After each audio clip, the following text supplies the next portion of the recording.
Starting சீன்லேயே villain கிட்டேருந்து தப்பிச்சு கௌரி அந்த ட்ரெயினில் ஏறி போயிடுறா. அதே சமயம் ஓம்காரவும் அதே ட்ரெயினுக்கு தான் வராரு. 2 பேரும் இப்போ ஒரே ஊருக்கு தான் போகிறாங்க போல். அவரும் மும்பைக்கு போகிறாரு, அவரும் ட்ரெயினில் தான் போகிறார் போல். அவரும் அதே ட்ரெயினுக்குள்ளே தான் வந்துட்டுருக்காரு, இவளும் வந்து இந்த ட்ரெயினுக்குள்ளே தான் வந்துட்டுருக்கா. அதே சமயம் இவனுங்க வந்து இங்கே தேடி பார்த்துட்டு அவள் இங்கே இல்லைன்னா கண்டிப்பாக ட்ரெயினுக்குள்ளே போயிருக்க வாய்ப்பு இருக்குது, நம்ம போய் பார்க்கலாம் அப்படின்னு சொல்லிட்டு அவனுங்களும் அந்த ட்ரெயினுக்குள்ளே ஏறி போய் பார்க்க போகிறானுங்க. இவ வந்து எப்படியோ தப்பிச்சு போய் ஆகணும் அப்படின்னு சொல்லிட்டு இவ ஒரு பக்கம் ஓடி வந்துட்டுருக்கா. அதுக்கு ஆப்போசிட் டேரக்ஷனில் தான் நம்ம ஓம்காராவும் வந்துட்டுருக்காரு. அப்போ ஒரு கட்டத்துக்கு மேலே 2 பேரும் ஒன்றாவே மீட் பண்ணிக்கிறாங்க. அப்போ இவர் இந்த மாதிரி கல்யாண கொள்ளத்தோடு இப்படி ஓடி வரதை பார்த்துட்டு இவர் என்ன நினச்சிக்கிறாரு, தப்பாக நினச்சிக்கிட்டு தான் பேசுகிறாரு. இப்போது இந்த மாதிரி அப்படின்னா நீ கல்யாணத்துலேருந்து ஓடி வந்துட்டியா, அவங்களோட அந்த வாழ்க்கையை கெடுத்துட்டு நீ வந்து இங்கே வந்திருக்க, இப்போ யாரோட வாழ்க்கையை கெடுக்கிறதுக்கு போயிட்டுருக்க, அப்போ கண்டிப்பாக காளி முதலாளியோட பணத்தெல்லாம் நீ வந்து எடுத்துக்கிட்டு தான் ஓடி வந்திருப்ப, நீ இவ்வளோ சீப்பான பொண்ணாக இருப்பேன்னு நான் நினச்சி கூட பார்க்கல அப்படின்னு சொல்லிட்டு கண்டபடி திட்டிகிட்டு இருக்காரு. போதும் நிறுத்துங்க, என்ன நீங்கள் படிக்க பேசிகிட்டு இருக்கீங்க, என்னை பற்றி என்ன தெரியும் உங்களுக்கு, எதுவுமே தெரியாமல் ஒரு ஆளை பற்றி நம்ம வந்து மதிப்பிடுறது ரொம்பவே தப்பு, நீங்கள் என்னை பற்றி என்ன தெரிஞ்சுக்கிட்டு இப்படிலாம் பேசுகிறீங்கன்னு எனக்கு தெரியல, ஆனால் நீங்கள் நினைக்கிற மாதிரி நான் இல்லை, நான் அந்த மாதிரி பொண்ணு கிடையாது அப்படின்னு இவ சொல்லிட்டு இருக்கா. அதுக்கு அவர் சொல்கிறாரு, உன்ன மாதிரி பொண்ணை பற்றி எனக்கு நல்லாவே தெரியும், உன்ன மாதிரி பொண்ணுங்க எந்த லெவலுக்கு வேணால் என்ன வேணால் பண்ண துணிவீங்கன்னு எனக்கு நல்லாவே தெரியும், ஏன் கொலை கூட பண்ண துணிவீங்க அப்படின்னு சொல்லிட்டு பேசிகிட்டு இருக்காரு.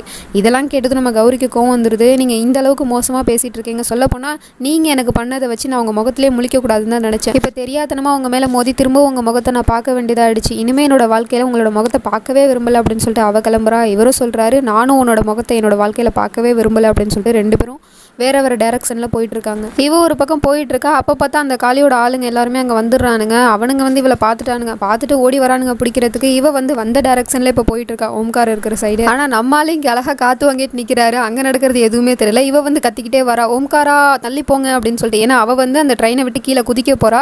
இவர் வந்து அது காதில் விழுகலை, அந்த காற்று சவுண்டில் காதில் விழுகாமல் அப்படியே நின்றுட்டுருக்காரு. அப்புறம் என்ன பண்ணுறது, ஒரு கட்டத்துக்கு மேலே 2 பேரும் மோதி அங்கேருந்து கீழே விழுந்துடுறாங்க. ட்ரெயினை விட்டு 2 பேருமே ஸ்லிப்பாகி கீழே விழுந்துடுறாங்க தண்ணியில். இப்போ நெக்ஸ்ட் சீனில் நம்மளால தண்ணியிலேருந்து எழுந்திரிச்சிட்டாரு, அப்படியே கோவமாக நிற்கிறாரு. அப்போ கூட ஒரு ஸ்டைல் பண்ணுவார், அதுதான் இவளோட அல்டிமேட் ஸ்டைலு. இந்த மாதிரி முடி அப்படியே சைடில் அப்படியே கோதி விடுவார், பார்க்கவே செமையாக இருக்கும், அல்லும் பார்க்குறதுக்கு. அதே மாதிரி தான் பண்ணிட்டு அங்கே உட்காந்துருக்காரு. அங்கே கௌரி தான் நிற்கிறா. அவள்கிட்ட வந்து கேட்குறாரு, யாராவது ஓடுற ட்ரெயின்லேருந்து வந்து கீழே தள்ளி விடுவாங்களா அப்படின்னு சொல்லிட்டு கேட்கும்போது, நான் என்ன பண்ணேன், நான் தான் வந்து கத்திக்கிட்டே வரேன்ல, அங்கேருந்து தள்ளிப்போங்கன்னு சொல்லிட்டு நீங்கள் காதில் வாங்காமல் நின்றுட்டு இருந்தால் நான் என்ன பண்ணுறது, எனக்கு வேறு வழி தெரியல, அதனால தான் உங்களையும் சேர்த்து தள்ளிவிட்டேன் அப்படிங்கிற மாதிரி சொல்லிட்டு இருக்கா. சரி எதுக்காக நீ வந்து அந்த ட்ரெயின்லேருந்து குதிச்சு அப்படின்னு சொல்லிட்டு கேட்கும்போது, அந்த காளியோட ஆளுங்க வந்துட்டாங்க, வேறு வழி தெரியல, அதனால தான் நான் குதிச்சேன் அப்படிங்கிற மாதிரி சொல்லிட்டு இருக்கேன். அவனுங்க வந்தால் உனக்கு என்ன, ஓ மை காட், நான் வந்து இப்போ டெல்லியில் இருக்க வேண்டிய ஆள், உன்னால தான் நான் இங்கே இந்த காட்டுக்குள்ளே மாட்டிகிட்டு இருக்கேன் அப்படின்னு சொல்லிட்டு இவர் கத்திட்டு இருக்காரு. அப்புறம் வந்து அவர் எங்கேயோ போயிட்டு இருக்காரு. எங்கே போகிறீங்க அப்படின்னு சொல்லிட்டு இவ கேட்குறா. எங்கேயோ போகிறேன், அதையே நான் உன்ட்ட சொல்லணும், நீ பின்னாடி வராது அப்படின்னு சொல்லிட்டு இவர் கத்திக்கிட்டே போகிறாரு. ஆனால் இவ ஏதோ சொல்ல வரா, அது எதுவுமே அவர் காதில் வாங்காமல் அப்படியே போயிட்டு இருக்காரு. அப்போ பார்த்தா யாரோ ஒருத்தவங்க வந்து குழி நோண்டி வச்சிருக்கான் போல, அந்த குழியிலே போய் விழுந்துடுறாரு. அதை பார்த்ததும் அவர் அப்படி விழுந்து கிடக்கிறத பார்த்ததும் அம்பு அப்படின்னு சொல்லி வாயை மூடலை, அதுக்குள்ளே ஏதோ ஒரு அம்பு வந்து நம்ம ஓம்கார மேலே வந்து அப்படியே குத்திடுது. ஆனால் இவளுக்கு ஏற்கனவே இந்த இடத்த பற்றிலாம் தெரியும் போல, அதான் அவள் சொல்லிட்டு இருக்கா. நெஞ்சில் குத்திட்டு அம்பு, திரும்பவும் அவள் வந்து கத்துறா ஓம்கார் அப்படின்னு சொல்லிட்டு, ஏன்னா திரும்ப ஒரு அம்பு வந்து வருது போல. அதுக்கப்புறம் பார்த்தா அவரோட முதுகில் ஒரு அம்பு குத்தி இருக்கு, அப்படியே நின்றுட்டு இருக்காரு, அம்பு குத்திருச்சு. அப்புறம் இவளும் ஓடி வரா, என்னாச்சோ ஏதாச்சோன்னு தெரியல அப்படின்னு சொல்லிட்டு ஓடி வரும்போது அவர் அப்படியே கீழே விழ போறாரு. இவ போய் அப்படியே தாங்கி பிடிச்சிக்கிறா. அவர் டக்குன்னு மயக்கமாயிட்டாரு. அவன் நெஞ்சில் குத்திருந்த அந்த அம்பை எடுத்து பார்க்குறா, அதில் வந்து விஷம் தடவி இருக்கு அப்படிங்கிறது வந்து அவளுக்கு நல்லாவே தெரியுது. இவர் உடம்புல இப்போ விஷம் பரவிடுச்சுன்னா என்ன பண்ணுறது, எப்படியாவது இவரை காப்பாற்றி ஆகணுமே அப்படின்னு சொல்லிட்டு என்ன பண்ணுறது அப்படின்னு சொல்லிட்டு முழிச்சிட்டு இருக்கா. அப்போ பார்த்தா அவர்கிட்ட எப்படி ஃபோன் இருக்கும்ல, அந்த ஃபோனை எடுத்து யாருக்காவது கால் பண்ணலாம், டாக்டருக்கு கால் பண்ணலாம் அப்படின்னு சொல்லிட்டு அதை பார்க்குறா. அப்போ பார்த்தா அதில் டவரே இல்லை. சரி டவர் எங்கேயாவது கிடைக்குதா அப்படின்னு சொல்லிட்டு அந்த காடு ஃபுல்லாக சுற்றி வந்துட்டு இருக்கா. அப்படியே அவள் பார்த்துட்டு வந்துட்டு இருக்கும் போது அந்த இடத்துக்கும் கரெக்டாக காளியோட அடியாளுங்க எல்லாருமே வந்துடுறானுங்க. வந்து அப்படியே கௌரியை பிடிக்கிறதுக்கு பார்த்துட்டு இருக்கானுங்க, ரவுண்டு போட்டானுங்க. அதே சமயம் ஒரு நிமிஷத்தில் கண் நமிக்கிற நேரத்தில் அப்படியே அங்கேருந்து எஸ்கேப் ஆகிடுறா, அப்படியே ஓடி வந்துட்டு இருக்கா. அவள் நேராக எங்கே வரானா, இங்கே ஓம்காரை வந்து விட்டுட்டு போனால அதே இடத்துக்கு தான் வந்துட்டு இருக்கா. அப்படி வரும்போது அவளுக்கு ஏற்கனவே தெரியும் அந்த குழியில் போய் விழுந்தா அந்த அம்பு வந்து மேலே படும் அப்படிங்கிறது நல்லாவே தெரியும். அதனால அந்த குழிக்கிட்ட போகிற மாதிரி போய் அப்படியே கீழே குனிஞ்சிக்கிறா. இவனுங்க போய் அந்த குழியில் போய் விழுந்துடுறானுங்க. விழுந்த உடனே நம்ம ஓம்கார மாதிரி தான் எழுந்திரிச்சு நிற்கிறானுங்க. அதே மாதிரியே வந்து அங்கே ஒரு அம்பு வந்து குத்திடுது. அதே மாதிரியே அவருக்கு குத்தின மாதிரியே நெஞ்சிலையும் பின்னாடியும் வந்து குத்திடுது. அப்போ இது ஏதோ காட்டில் வந்து ஏதோ விலங்குகளை பிடிக்கிறதுக்காக வச்சிருப்பானுங்களா என்னன்னு தெரியல. அதனால தான் இதை பற்றிலாம் அவளுக்கு முன்னாடியே தெரியுது. இப்போ வந்து ஓம்காராவை காப்பாற்றியாகணும், ஏன்னா அவர் உடம்புல வந்து விஷம் ஏறிட்டு இருக்கான். 1/2 மணி நேரத்தில் வந்து காப்பாற்றலைன்னா அவரோட உயிரே போயிடும், என்ன பண்ணுறது அப்படின்னு சொல்லிட்டு யோசிச்சுட்டு இருக்கா. அப்போ பார்த்தா அங்கே ஒரு தள்ளுவண்டி, அது வந்து அப்படியே கவுந்து கிடக்கு. அந்த தள்ளுவண்டியை நிமித்தி அதுக்கப்புறம் அந்த தள்ளுவண்டியில் ஓம்காராவை படுக்க போட்டு அப்படியே தள்ளிக்கிட்டு வரா. ஒரு வழியாக ரோட்டுக்கே வந்துடுறா, அந்த காட்டை விட்டு வெளியே வந்துட்டா. அவள் ஒரு இடத்துக்கே கூட்டிகிட்டு வந்துட்டா. அது ஒரு ஊர், அங்கே ஒரு தர்கா இருக்குது. அந்த தர்காவுக்கு தான் அவள் கூட்டிகிட்டு வந்துட்டா, அப்படியே தள்ளுவண்டியில் தள்ளி வச்சுக்கிட்டு. இப்போ வந்து அவர் எப்படியாவது காப்பாற்றி ஆகணும், ஏன்னா அவர் உடம்புல வந்து விஷம் ஏறி இருக்கு. அதனால வந்து அவருக்கு மருந்து கொடுத்து ஆகணும் அப்படின்னு சொல்லிட்டு அவள் அந்த கடையில் போய் ஒரு கடையாக போய் அந்த மருந்து இருக்கா அப்படின்னு சொல்லிட்டு அவள் பார்த்துட்ருக்கா. ஏன்னா அவளுக்கு தெரியும் என்ன மருந்து கொடுத்தா சரியாகும் அப்படிங்கிறது அவளுக்கு நல்லாவே தெரியும். அதுக்கப்புறம் அந்த மருந்தையும் வாங்கிக்கிட்டா, ஏதோ பாட்டிலில் வச்சுருக்கா. அப்படி அதை வாங்கிட்டு நம்ம ஓம்காரா கிட்ட வரும்போது அங்கேயும் வந்துடுறானுங்க, காளியோட ஆளுங்க எல்லாருமே அங்கேயும் வந்துடுறானுங்க இவளை தேடிக்கிட்டு. அப்புறம் இவள் ஒரு இடத்துல போய் மறைஞ்சிக்கிட்டு அப்புறம் எப்படியோ அவள் மருந்து எப்படியோ கொடுத்தாகணும்ல, அதனால மருந்தையும் கொடுத்துட்ருக்கா. ஆனால் வந்து அவர் எழுந்திருக்கவே இல்லை. அவர் வந்து ரொம்ப நேரமாக கண்ணு முழிக்கவே இல்லை. இவ வந்து எவ்வளோ கூப்பிட்டு பார்க்குறா, ஓம்காரா எழுந்துருங்க அப்படின்னு சொல்லிட்டு இவ கத்திட்டே இருக்கா. அந்த சவுண்டு கிட்ட அவனுங்க பார்த்துடுறானுங்க. எவ்வளோ நேரம் தேடிட்டு இருந்தானுங்கள, இப்போ வந்து தெரிஞ்சு போச்சு அவள் இங்கே தான் உட்காந்துருக்கா அப்படிங்கிறது நல்லாவே தெரிஞ்சு போயிடுச்சு. அதுக்கப்புறம் பார்த்தா என்ன பண்ணுறதுன்னு தெரியலையே அப்படின்னு சொல்லி முழிச்சிட்ருக்கா. ஏன்னா இவளும் பார்த்துட்டா அவனுங்க அப்படியே நெருங்கி வந்துட்டு இருக்கானுங்க நம்ம கௌரியை வந்து பிடிச்சிட்டு போகிறதுக்கு. இவ பார்த்துட்ருக்கா, ஒருவேளை மாட்டிக்கிட்டா என்ன பண்ணுறது அப்படிங்கிற மாதிரி இவ பார்த்துட்டு இருக்கும் போது அங்கே ஒரு ஷால் வந்து அப்படியே அவங்கள அப்படியே கவர் பண்ணுது ஃபுல்லாக. அந்த இடத்துல வந்து அவங்க இல்லாத மாதிரி அப்படியே கவர் பண்ணுது. இவனுங்க அதை பார்த்ததும் அப்படியே ஓரமாக நின்றுட்டு இருக்கானுங்க. ஏன்னா இங்கே அவனுங்க வந்திருக்க இடம் வந்து தர்கா. எங்கே ஏதாவது பிரச்சனை பண்ணால் அவனுங்க கண்டிப்பாக மாட்டிப்பானுங்கிறது அவனுங்களுக்கு நல்லாவே தெரியும். அதனால அப்படியே நின்றுட்டாங்க. அந்த இடத்த விட்டு அப்படியே நவராமல் அப்படியே நின்றுட்டு இருக்கானுங்க. அப்புறம் அந்த ஷாலை வந்து அப்படியே மேலே தூக்கி அவங்க அந்த ஷாலை தான் வந்து இது பண்ணிட்டு இருக்காங்க. அது மேலே பூவெல்லாம் போட்டுட்ருக்காங்க. அப்படியே பூவை போட்டு நம்ம கௌரிக்கும் ஓம்காராவுக்கும் ஆசீர்வாதம் பண்ணுற மாதிரி இருக்குது. அதுக்கப்புறம் இவ வந்து எப்படியாவது கண்ணை திறந்தாகணும் ஓம்காரா அப்படின்னு சொல்லிட்டு அங்கே இருக்கிற ஒரு சமாதியா அதில் இவ வந்து எப்படியாவது ஓம்காராவை காப்பாற்றுங்க அப்படிங்கிற மாதிரி இவ வந்து வேண்டிட்டு இருக்கவும் கண்ணை முடி அப்படியே வேண்டிட்டு இருக்கா. அதே சமயம் நம்ம ஓம்காராவும் வந்து கண்ணை முழிச்சிடுறாரு. அவருக்கு ஒன்றுமே புரியல, நம்ம எங்கே இருக்கோம் அப்படிங்கிற மாதிரி பார்த்துட்டு இருக்காரு. ஏன்னா அவர் லாஸ்ட்டாக அந்த காட்டில் தானே இருந்தார். அப்படி இருக்கும்போது நம்ம எப்படி இங்கே வந்தோம் அப்படிங்கிற மாதிரி அவர் பார்த்துட்டு இருக்காரு. சுற்றி முற்றி பார்க்கும்போது அங்கே கௌரி இருக்கா. அவளுக்கு வந்து ரொம்ப சந்தோஷமாக இருக்குது, இவர் வந்து கண்ணை முழிச்சிட்டாரு அப்படின்னு சொல்லிட்டு. ஆனால் இவர் என்ன பண்ணுறாரு, அவள் தான் காப்பாற்றினா, இருந்தாலுமே அந்த நன்றி கூட இல்லை, ஒரு தேங்க்ஸ் கூட சொல்லாமல் அங்கேருந்து அவர் வந்து போகிறாரு. ஆனால் இவ பின்னாடியே போகிறா. எதுக்காக என் பின்னாடி வர அப்படின்னு சொல்லிட்டு கேட்கும்போது இல்லை கொஞ்ச நேரம் நான் அவங்க கூட வரேன் அப்படின்னு சொல்லிட்டு இருக்கா. எதுக்காகனா அந்த அடையாளங்கள்லாம் அங்கே நின்றுட்டு இருக்கானுங்கள, அவங்க வந்து பார்த்துட்டு இவளை திரும்ப அழைச்சிட்டு போயிட்டா என்ன பண்ணுறது அப்படிங்கிறதுக்காக ஒரு சேஃப்டிக்காக இவர் கூட போகணும் அப்படின்னு சொல்லிட்டு வாசப்பட்டு இருக்கா.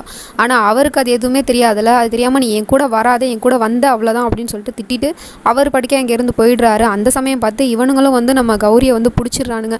இவ வந்து எவ்வளவோ கத்தி பார்க்குறா, ஓம்காரா என்னை காப்பாற்றுங்க அப்படின்னு சொல்லிட்டு எவ்வளவோ கத்துறா. ஆனால் அவர் காதலே வாங்காமல் அங்கேருந்து போயிடுறாரு. அவனுங்க அழைச்சிட்டு வந்து இவங்கிட்டே விட்டுட்டானுங்க போல. இவன் நேராக என்ன பண்ணுறா, இப்போ கல்யாணம் பண்ணிக்கணுங்கிற ஆசைலாம் இல்லை, எப்படியாவது இவளை வந்து பழி வாங்கணும், இவளை வந்து கொண்டுட்டு தான் மறுவேலை பார்க்கணும் அப்படின்னு சொல்லிட்டு இந்த காளி இவன் என்ன பண்ணுறான், அங்கே இருக்கிற ஊர் மக்களுக்கு முன்னாடி இவளை போய் கீழே தள்ளி விட்டுட்டு அவன் சொல்கிறான், அந்த மாதிரி இவ தான் என்னோட பொண்டாட்டியை கொண்டா, இவ வந்து என் பொண்டாட்டி இடத்துக்கு அவள் வரணும்னு ஆசைப்பட்டா, என்னோட பணத்துக்கு ஆசைப்பட்டா, இந்த மாதிரி ஒரு கேடு கட்டவளை நம்மளை சும்மா விடலாமா அப்படிங்கிற மாதிரி அங்கே இருக்கிற ஊர் மக்களை தூண்டி விடுவோம்.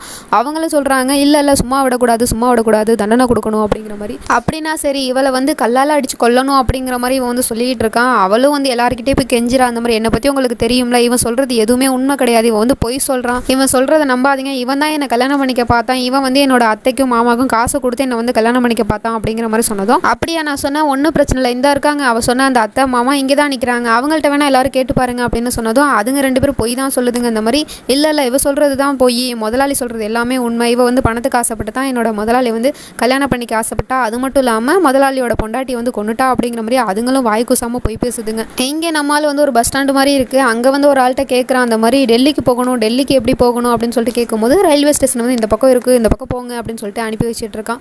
இவனுக்கு எதுவுமே தெரியாது. இங்கே வந்து குழியை தோண்ட ஆரம்பிச்சிட்டானுங்க. அந்த மாதிரி கௌரியை புதைக்கிறதுக்கு குழி தோண்டிட்டு இருக்கானுங்க.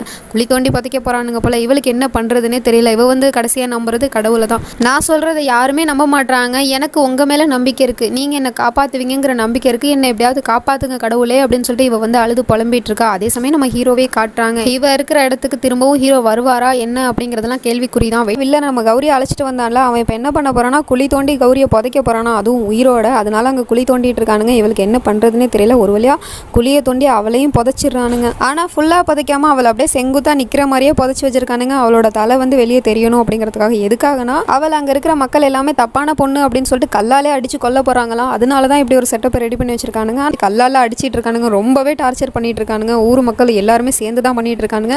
அப்போ இவளுக்கு என்ன பண்ணுறதுனே தெரியல. யாரு தான் என்ன காப்பாற்றுவா அப்படின்னு சொல்லிட்டு கடவுள்கிட்ட ரொம்ப அதிகமாக வேண்டிகிட்டு இருக்கா. அப்போ கரெக்டாக கௌரியோட அம்மா வந்துடுறாங்க. அவங்க மட்டும் இல்லை, அவங்க கூட சேர்ந்து அந்த குட்டி பசங்க அவனுங்களும் வந்துடுறானுங்க. அப்படியே சுத்து போட்டு நம்ம கௌரியை காப்பாற்ற போகிறாங்க. என் பொண்ணுக்கு எதுக்காக இப்படிலாம் நீங்கள் தண்டனை கொடுக்குறீங்க அப்படின்னு சொல்லிட்டு தான் பொண்ணு அவங்களே அந்த குழிலேருந்து வெளியே கொண்டு வந்துடுறாங்க. வெளியே கொண்டு வந்தது மட்டும் பத்தாதுன்னு அவங்க அந்த பசங்க சப்போர்ட்டோட இப்போ வந்து அந்த பசங்க வந்து காவலுக்கு நிற்கிறானுங்க. கல்லால் அடிக்கவும் முடியாது, கல்லால் அடித்தா தான் பசங்க மேலே விழுந்துருமே அப்படின்னு சொல்லிட்டு அந்த ஊர் மக்களும் பயப்படுறாங்க. அதனால அந்த பசங்களோட சேஃப்டியை வச்சு இவங்க ரெண்டு பேருமே அங்கேருந்து தப்பிச்சு போயிடுறாங்க. கௌரியை வந்து அம்மா அங்கேருந்து அழைச்சிட்டு போயிடுறாங்க. ரோட்டு பகுதிக்கு வந்துட்டு வந்துட்டாங்க. இருந்தாலுமே அந்த ஊர் மக்கள் எல்லாருமே பின்னாடியே ஃபாலோ பண்ணிட்டே வந்திருப்பாங்க போல. அப்புறம் என்ன பண்ணுறதுன்னு தெரியல அம்மாவுக்கு. அம்மா வந்து அவங்க எல்லாரையும் வந்து தடுத்து நிறுத்துறாங்க. கௌரி நீ போ அப்படின்னு சொல்லிட்டு பொண்ணை மட்டும் அனுப்பி வைக்கிறாங்க. அதுக்கப்புறம் இவன் மட்டும் அங்கேருந்து ஓடி வந்துடுறா. ரொம்ப தூரம் ஓடி வந்துட்டா. அப்படி ஓடி வரும்போது அங்கே பார்த்தா எதிர்த்தாப்புல 2 ரோடு பிரியுது. எந்த பக்கம் போகிறது அப்படிங்கிறது அவளுக்கு தெரியல. கன்ஃபியூஷனாக இருக்குது. நான் இதில் எந்த ரோட்டில் போவேன் அப்படின்னு சொல்லிட்டு முழிச்சிட்டு இருக்கா. அப்போ பார்த்தா பின்னாடி ஒரு ஊர்வலம் வருது. சிவன் ஊர்வலம் போல். அப்படி வரும்போது அந்த சிவன் எந்த பக்கம் போகிறாரோ அழைச்சிட்டு போகிறாங்களோ அதே பக்கம் இவளும் போகிறா. அந்த பக்கம் போகிறது தான் கரெக்டு அப்படின்னு சொல்லிட்டு அந்த பக்கம் ஓடி வரா. இருந்தாலுமே பின்னாடி பார்த்துக்கிட்டே தான் ஓடி வரா. யாரும் வராங்களா, ஊருக்காரவங்க பின்னாடி வராங்களா அப்படின்னு சொல்லிட்டு பார்த்து ஓடிட்டு இருக்கும்போது அங்கே ஒரு ஆள் மேலே அப்படியே தடுக்கி ஸ்லிப்பாகி கீழே விழ போகிறா. கரெக்டாக அவரும் பிடிச்சிடுறாரு. யாருன்னு பார்த்தா நம்ம ஓம்காரா. இவர் எப்படிடா கரெக்டாக இங்கே வந்தார் அப்படிங்கிற மாதிரி தான் இருக்குது. இவளுக்கும் பார்த்ததுமே கொஞ்சம் சந்தோஷமாக தான் இருக்குது. ஆனால் இவர் வந்து ஊருக்குள்ளே போகிறேன்னு சொன்னார். ஆனால் இன்னமும் இந்த ஊரில் சுற்றிட்டு இருக்காரு. என்ன காரணம் அப்படிங்கிறதுலாம் ஒன்றுமே தெரியல. பின்னாடி பார்த்தா அந்த ஊர் மக்கள் எல்லாருமே அங்கே வந்துடுறாங்க. வந்தோடனே என்ன சொல்லிட்டு இருக்காங்க, இவளை வந்து உயிரோட விடக்கூடாது. இவ வந்து நல்ல பொண்ணே கிடையாது. இவளால் வந்து எங்கள் கிராமத்தில் இருக்கிற எல்லா பொண்ணுங்களும் கெட்டு போவாங்க. இவளால் எங்கள் ஊருக்கு தான் கெட்ட பேர் அப்படின்னு சொல்லிட்டு அவளை சாவடிக்கிறதுக்காக நெருங்கி வந்துட்டு இருக்காங்க. அப்போ நம்ம ஓம்காரா கையை அப்படியே ஸ்டாப் பண்ணுறாரு. கையை வச்சுட்டு அங்கேயே நில்லுங்க, இதுக்கப்புறம் வரக்கூடாது அப்படின்னு சொல்லிட்டு. அப்போ நம்ம கௌரியும் போய் சொல்லி புரிய வைக்கிறா. அந்த மாதிரி இவங்க சொல்கிற மாதிரி நான் வந்து எந்த ஒரு தப்புமே பண்ணலை. என் மேலே எந்த ஒரு தப்புமே இல்லை. எல்லாத்துக்கும் காரணம் அந்த காளிதாஸ் தான் அப்படின்னு சொல்லிட்டு உண்மையை சொல்கிறா. இருந்தாலுமே நம்ம ஓம்காராக்கு என்ன ஞாபகத்துக்கு வருதுன்னா, இது வரைக்கும் கௌரி அவர் பார்த்த பார்வையே வேற மாதிரி தான். வேற மாதிரினா அவர் எப்போல்லாம் வந்து பார்க்குறாரோ அப்போல்லாம் வந்து கௌரி தப்பான பொண்ணாதான் அவரோட கண்ணுக்கு தெரிஞ்சிருக்கா. அதெல்லாம் எல்லாத்தையும் ஞாபகப்படுத்தி பார்த்துட்டு இவளை எதுக்காக நம்ம காப்பாற்றணும், அங்கேயே விட்டுட்டு போயிடலாம் அப்படின்னு சொல்லிட்டு அவர் அங்கேருந்து போயிடுறாரு. இவளுக்கு என்ன பண்ணுறதுனே தெரியல. என்னை காப்பாற்ற இவனாவது வருவான்னு நினச்சேனே, இவனும் என்னை இப்போ விட்டுட்டு போகிறானே அப்படின்னு சொல்லிட்டு நின்றுட்டு இருக்கா. அது மட்டும் இல்லாமல் அந்த காளியோட ஆளுங்க அவனுங்க எல்லாருமே வந்துடுறானுங்க. கையில் வேற அந்த கத்தி வேற வச்சிருக்கானுங்க போல. அப்படியே நம்ம கௌரியை சுத்து போட்டானுங்க. அப்புறம் இவளுக்கு என்ன பண்ணுறதுனே தெரியல. ஓம்காரா அப்படின்னு சொல்லிட்டு கத்துறா. அவனுங்க கத்தி எடுத்து குத்த போகிறானுங்க. கரெக்டாக நம்ம ஓம்காரா வந்து ஸ்டாப் பண்ணிடுறாரு. தடுத்துடுறாரு. அந்த கத்தியை பிடிச்சிடுறாரு. எதுக்காக இப்போ போனார் காப்பாற்ற மாட்டேன்னு திரும்ப வந்துட்டாரு காப்பாற்றுறதுக்காக. அப்போ சொல்கிறாரு, ஒரு பொண்ணோட உயிரை எடுக்கிற அளவுக்கு உங்களுக்கு யார் உரிமை கொடுத்தா? எனக்கு தெரியும் இந்த பொண்ணு வந்து தப்பான பொண்ணு தான். இவளை பற்றி எனக்கு நல்லாவே தெரியும். இருந்தாலும் இவ வந்து வாழணுமா வாழக்கூடாதா அப்படிங்கிறதுலாம் நீங்கள் முடிவு பண்ணக்கூடாது அப்படின்னு சொல்லிட்டு நியாயமாக தான் பேசுகிறாரு. ஆனால் அந்த ஊர் மக்கள் என்ன கேட்குறாங்கன்னா, இதெல்லாம் சொல்கிறதுக்கு நீ யார்? அந்த பொண்ணை காப்பாற்றுறதுக்கு ஃபஸ்ட்டு நீ யார்? உனக்கும் அந்த பொண்ணுக்கு என்ன சம்மந்தம் அப்படின்னு சொல்லிட்டு கேட்குறாங்க. இவ இருக்கிறது வில்லேஜ். அங்கே இருக்கிறவங்க என்ன நினைப்பாங்க, ஒரு பொண்ணுக்கு ஒரு பையன் சப்போர்ட் பண்ணால் அப்போ வந்து என்ன உறவு இருக்க போகுது அப்படிங்கிற மாதிரி ஒரு கேள்வி வரும். அதே கேள்வி தான் இங்கேயும் வந்திருக்கு. இந்த நிலைமை எப்படி சமாளிக்கிறது அப்படிங்கிறது தெரியாமல் நம்ம ஓம்காரா என்ன பண்ணிடுறாருனா, அவரோட கையில் ஏற்கனவே அடிபட்டிருக்கும். அந்த கத்தியை போய் பிடிச்சார்ல, கௌரியை வந்து அவனுங்க கத்தியால் குத்த போகும்போது பிடிச்சார்ல, அப்போ வந்து அவரோட கையில் அடிபட்டிருக்கும். அடிப்பட்ட இடத்துல ரத்தம் வந்துட்டு இருக்கு. அவர் ஒரு நிமிஷம் கூட யோசிக்காம டக்குன்னு என்ன பண்ணுறாருனா, நம்ம கௌரியோட நெத்தியில் வந்து அந்த ரத்தத்தால் குங்குமம் மாதிரி பொட்டு வச்சிடுறாரு. இது யாருமே எதிர்பார்க்கல. கௌரி எதிர்பார்க்கல. அவள் ஷாக்கிங்காக பார்த்துட்டு இருக்கா. அவர் அப்படி பொட்டு வச்சுட்டு அங்கே இருக்கிற மக்கள்கிட்ட சொல்கிறாரு, இந்த மாதிரி இப்போ எனக்கும் அவளுக்கு என்ன சம்மந்தம் தானே கேட்டீங்க, இப்போ இவ என்னோட பொண்டாட்டி அப்படின்னு சொல்கிறாரு. இதை கேட்டது கௌரிக்குமே ஒன்றுமே புரியல. திடீர்னு என்ன பொண்டாட்டின்னு சொல்கிறான் அப்படின்னு நமக்குமே ஒன்றும் புரியல. இது வரைக்கும் கௌரியை பிடிக்காது. ஒரு செகண்டில் எப்படி இப்படி ஒரு முடிவு எடுத்தாரு அப்படிங்கிறதுலாம் தெரியல. அவர் பொட்டு வச்சு தான் பொண்டாட்டின்னு சொல்லிட்டாரு. இருந்தாலுமே அங்கே இருக்கிற மக்கள் யாருமே வந்து ஏற்றுக்க மாட்டாங்க. ஒரு பொட்டு வச்சுட்டா அது எப்படி பொண்டாட்டி ஆகிடும், கல்யாணம் எப்படி ஆயிருக்கும், அக்னியை வள வராமல் கல்யாணம் ஆகாது அப்படின்னு சொல்லிட்டு இருக்காங்க. அப்போ பார்த்தா தாலி முக்கியம் இல்லை போல. இவங்களை பொறுத்த வரைக்கும் அக்னி வள வரணும், அப்புறம் நெத்தியில் பொட்டு வைக்கணும். இது ரெண்டு தான் முக்கியம் போல். அதுதான் கான்செப்ட்னு நினைக்கிறேன். அதுக்கப்புறம் நம்மளால என்ன பண்ணுறாரு, அங்கேருந்து போயிடுறாரு. போயிட்டு அங்கே ஏற்கனவே வரவெல்லாம் அவர் ரெடியாக எடுத்து வச்சிருப்பாரா என்னன்னு தெரியல. வரவெல்லாம் எடுத்துகிட்டு வந்து அவரே வந்து அதுக்கப்புறம் கையில் மேட்ச் பாக்ஸ் வேறு வச்சிருக்காரு. அதை வச்சு பற்ற வச்சிடுறாரு. நெருப்பை உண்டாக்கிட்டாரு. அவங்க சொன்ன அந்த அக்னி இப்போ ரெடி ஆகிடுச்சு. அதுக்கப்புறம் நம்ம கௌரியோட கையை பிடிச்சி இழுக்கிறாரு. அவங்க சொன்ன மாதிரி சுற்றி வரணும்ல, அதனால. ஆனால் அவளால் நடக்க முடியல. ஏற்கனவே ரொம்ப தூரம் ஓடி வந்ததுனால அவளால் சுத்தமாக நடக்க முடியல. அதை அவர் புரிஞ்சுக்கிட்டு டக்குன்னு கௌரியை தூக்கிடுறாரு. தூக்கிட்டு அவரே வந்து அந்த அக்னியை வந்து வள வந்துட்டு இருக்காரு. 3 தடவையா 7 தடவையாப்பா தெரியல அது எனக்கு. அப்படியே அவர் சுற்றி வந்துட்டு இருக்காரு. அப்போ கரெக்டாக அவங்க அம்மா வந்துடுறாங்க. அவங்க அம்மாவும் வந்து பார்த்துடுறாங்க. இங்கே கல்யாணம் நடக்குது அப்படிங்கிறது தெரியுது. பார்த்துட்டு அவங்களுமே சந்தோஷம் தான் படுறாங்க. தான் பொண்ணுக்கு ஒரு நல்ல லைஃப் பார்ட்னர், நல்ல கணவன் கிடைச்சிட்டானே அப்படின்னு சொல்லிட்டு. அப்புறம் நம்மளால அவங்க சொன்ன மாதிரியே அக்னியை சுற்றி முடிச்சிட்டாரு. இப்போ சொல்கிறாரு, இப்போ இவ என்னோட பொண்டாட்டி, இப்போ கல்யாணம் முடிஞ்சிருச்சுல, நீங்கள் எல்லாரும் இங்கேருந்து கிளம்புங்க அப்படின்னு சொல்கிறாரு. எங்கே நம்ம வில்லன், என்னடா அங்கே கல்யாணம்லாம் நடக்குதே, இவனை இன்னும் காணுமேன்னு பார்த்தா இங்கே வந்து பொண்டாட்டிக்காக அவன் பூஜை பண்ணிட்டு இருக்கான். அவங்களோட ஆத்மா சாந்தி அடையணும் அப்படிங்கிறதுக்காக.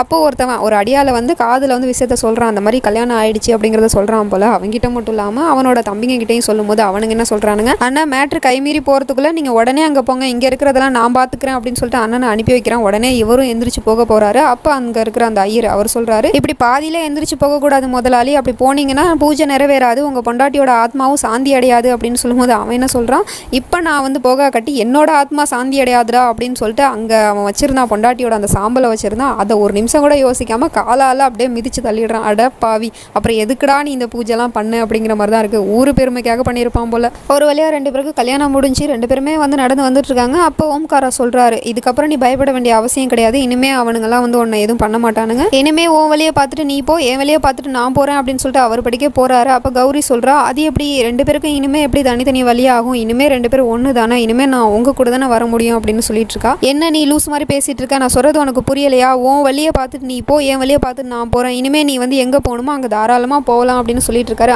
ஆனால் கல்யாணம் நம்ம 2 பேருக்கும் கல்யாணம் ஆயிடுச்சு அப்படின்னு சொல்கிறா. இங்கே பாரு, உனக்கு சொன்னால் புரியாதா, அங்கே நடந்தது எல்லாமே ஒரு ட்ராமா தான், உன்னை காப்பாற்றுறதுக்காக தான் நான் பண்ணேன், மற்றபடி அது உண்மையான கல்யாணம்லாம் ஒன்றும் இல்லை அப்படின்னு சொல்லிட்டு இருக்காரு. அது எப்படி நீங்கள் அப்படி சொல்லுவீங்க, நீங்கள் என் நெத்தியில் பொட்டு வச்சிங்க, அப்போ கல்யாணம் முடிஞ்சிருச்சு தானே அப்படின்னு சொல்லிட்டு இருக்கா. உங்ககிட்ட திரும்ப திரும்ப சொன்னால் உனக்கு புரியவே புரியாதா, நீ என்ன லூஸ் மாதிரி பேசிகிட்டு இருக்க, நம்ம 2 பேருக்கும் கல்யாணம்லாம் ஆகாது, சொல்லப்போனால் உன்ன மாதிரி ஒரு பொண்ணை நான் கல்யாணம் பண்ணி எப்படி நீ நினச்ச, உன்ன மாதிரி பொண்ணுங்க எல்லாம் இந்த மாதிரி ஒரு சான்ஸ் கிடச்சா எவனாவது வந்து வளைச்சி போகிறதுக்கு ஆசைப்படுவீங்க, அந்த வலையில் நான் விழமாட்டேன், ஓகேவா.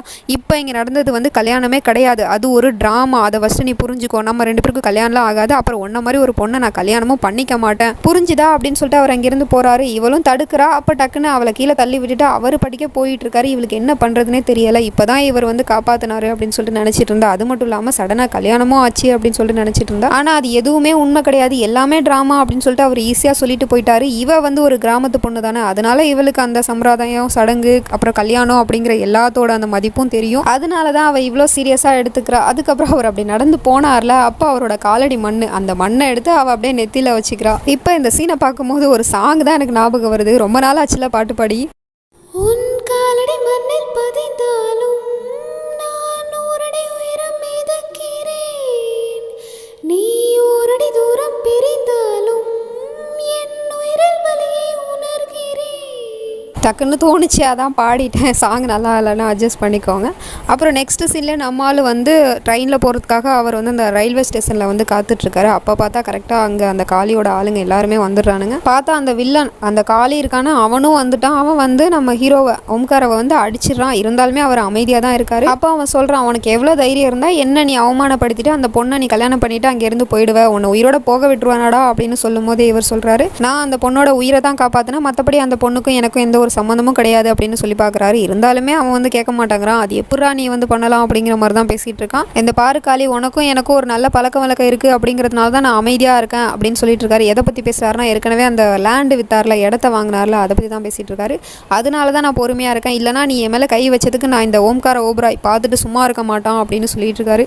என்னடா பண்ணுவேன் அப்படின்னு சொல்லிட்டு கையை ஓங்குறான். டக்குன்னு ஓம்காரா பிடிச்சிடுறாரு. ஆரம்பிச்சிட்டாரு வில்லனை. அவனும் அடிக்கிறான். 2 பேருமே பயங்கரமாக சண்டை போட்டுட்டு இருக்காங்க. அது பத்தாதுன்னு அவனோட தம்பி வேற வந்திருக்கான். வில்லனோட தம்பி வேற வந்து அவனும் அடிக்க ஆரம்பிச்சிட்டான். அப்புறம் வில்லன் ஒரு கட்டத்துக்கு மேலே என்ன பண்ணுறான், கத்தி எடுத்துகிட்டு போய் நம்ம ஓம்காராவை குத்தலாம் அப்படின்னு சொல்லிட்டு வேகமாக வரான். அந்த நேரம் பார்த்து ஓம்காரா டக்குன்னு தம்பியை பிடிச்சி தள்ளி விடவும் அவன் போய் அந்த கத்தியில் விழுந்துடுறான். கத்தி வந்து தம்பி மேலே குத்திருச்சு. இவனுக்கு ஒன்றுமே சொல்ல முடியல. என்னடா இது, நம்மளே நம்ம தம்பியை கொண்டுட்டோமா அப்படின்னு சொல்லிட்டு பார்த்துட்டு இருக்கான். ஓம்காராவை அடியாளுங்க எல்லாருமே பிடிச்சி வச்சுட்டு இருக்கானுங்க. என் கையாலே என் தம்பியை கொல்ல வச்சுட்டியாடா அப்படின்னு சொல்லிட்டு ஒரு கத்தி, பெரிய வால் மாதிரி இருக்கு, அதை வச்சு ஓம்காராவோட கழுத்தை அப்படியே வெட்ட வரான். சடனாக பார்த்தா அந்த கத்தியை ஒரு கை தடுக்குது. யாரோட கை அப்படின்னு பார்த்தா சிவாசிங் ஓபராய் வந்துடுறாரு. தம்பியை காப்பாற்றுறதுக்கு அண்ணனே வந்துட்டாரு ஸ்ட்ரைட்டா. அப்போ சொல்கிறாரு வில்லன் கிட்ட, என் தம்பியை தொடணும்னா நீ என்ன தாண்டி தாண்டா தொடணும் அப்படின்னு சொல்லிட்டு 2 பேர் வந்ததும் இவன் அடியாளுங்க எல்லாரையும் வந்து அடிக்க சொல்கிறான். அதுவும் இல்லாமல் அவனுமே சண்டை போடுறான். எல்லாரையும் வந்து அண்ணன் தம்பி 2 பேருமே அடிச்சு போட்டுடுறாங்க. சண்டை முடிஞ்சிருச்சு, வீட்டுக்கு கிளம்பலாம் அப்படின்னு சொல்லிட்டு 2 பேருமே கிளம்பிட்டு இருக்கும் போது வில்லன் என்ன பண்ணுறான், ஓடி வந்து 2 பேரும் அடிக்கலாம் அப்படின்னு சொல்லிட்டு வரும்போது 2 பேருமே வந்து நவந்துடுறானுங்க. இவன் ஒரு இடத்துல போய் விழுந்துடுறான். எங்கடா விழுந்தான்னு பார்த்தா அங்கே ஒரு கம்பி இருக்குது. அந்த கம்பியில் சொருகி அப்படியே செத்துட்டான் போல. வில்லனோட கதை இங்கேயே முடிஞ்சிருச்சு. அதுக்கப்புறம் நம்ம 2 ஹீரோஸும் கிளம்பி வீட்டுக்கு வந்துடுறாங்க.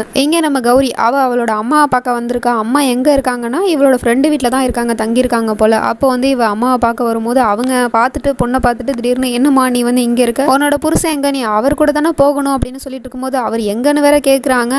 அவர் வந்து ரயில்வே ஸ்டேஷனில் நிற்கிறாருமா அப்படின்னு சொல்லிட்டு போய் சொல்லிடுறா. அப்படியாம்மா, சரி நீ இப்போவே கிளம்பி அவர் கூட போ, அவர் கூட தான் நீ இனிமேல் போகணும், நீ என்னை பற்றிலாம் கவலைப்படாதமா அப்படின்னு சொல்லிட்டு பொண்ணை வந்து மாமியார் வீட்டுக்கு அனுப்பி வைக்க பார்க்குறாங்க. ஆனால் இவளுக்கு தானே தெரியும் அவர் என்ன சொல்லிட்டு போனாரு அப்படிங்கிறது. அதனால அம்மாட்ட சொல்லி சமாளிக்கிறா. அம்மா, என்னால் வந்து உங்களை இந்த நிலமையில விட்டுட்டு என்னால் எங்கேயும் போக முடியாதுமா, நான் எங்கேயும் போக மாட்டேன் அப்படின்னு சொல்லிட்டு இருக்கா.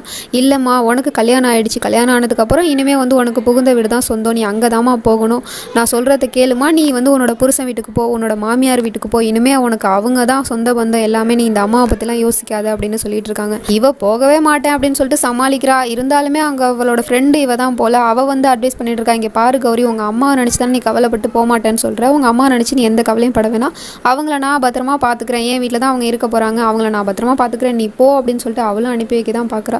அது மட்டும் இல்லாமல் அம்மாவும் சொல்கிறாங்க, அட்வைஸ் பண்ணுறாங்க, இந்த பாருமா கல்யாணம் ஆகிடுச்சுன்னா மாமியார் வீட்டில் தான்மா நீ இருக்கணும், அது மட்டும் இல்லாமல் இனிமேல் உனக்கு அவங்க தான் உன்னோட குடும்பம், அவங்கள நீ நல்லபடியாக பார்த்துக்கணும், அதனால் நீ இப்போவே உன்னோட புருஷன் வீட்டுக்கு போ, எனக்கு சத்தியம் பண்ணு உன்னோட புருஷன் வீட்டுக்கு போவேன் அப்படின்னு சொல்லிட்டு சத்தியம் வாங்கிக்கிறாங்க.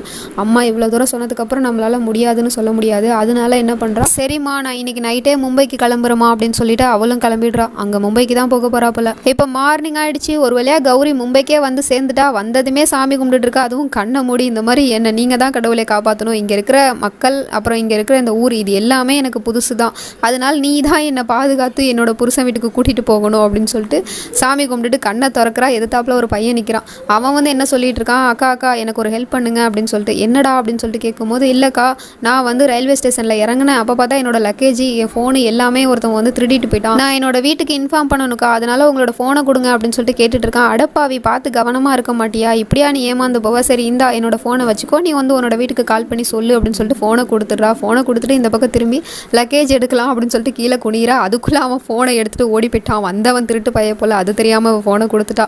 சரி அவனை காணமே, என்னோட ஃபோனு எங்கே போச்சு, என் ஃபோன் இருந்தால் தானே நான் கண்டுபிடிக்க முடியும் என் புருஷன் விட, ஏன்னா கூகுள் அதான் இன்டர்நெட் அங்கிள்னு சொல்லுவா, அது மூலமாக தான் கண்டுபிடிப்பாலாம், அதனால வந்து என் ஃபோன் இல்லாமல் நான் என்ன பண்ணுவேன் அப்படின்னு சொல்லிட்டு அவனை தேடிட்டு இருக்கும்போது இங்கே அவள் வச்சிருந்த அந்த லக்கேஜை காணோம். லக்கேஜையும் அவனை தூக்கிட்டு போயிட்டான்.